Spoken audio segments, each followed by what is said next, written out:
Merong ibinigay sa akin si madam na ulo ng baboy, lechon yan. Ayaw nilang kainin. Eh sabi, iuwi ko na lang since day off ko naman. Kaya yan, inilagay ko sa plastic. Ginawa kong dalawa kasi ibibigay ko sa friend ko yung isa. Sayang naman kung hindi ko kukunin. Grasya din yan. Kusa naman ni madam na ibinigay sa akin. Sinanong pa niya sa akin kung gusto ko daw ng ulo ng baboy, kung kumakain ba daw ako. Kaya yan, bit-bit ko pag uwi ko nga. Kasi nung nakaraang araw, nagpakasal yung apo ng alaga ko. So, nag-order sila ng isang buong baboy, lechon yun. Actually, marami-rami pa yung mga sobra. Nilagay lang nila sa freezer. Yung ulo ng baboy lang talaga yung binigay sa akin ni madam kasi yun yung ayaw nilang kainin.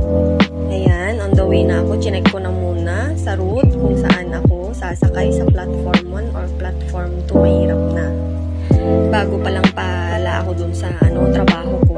So, yung si Lolo, meron siyang sakit na stroke.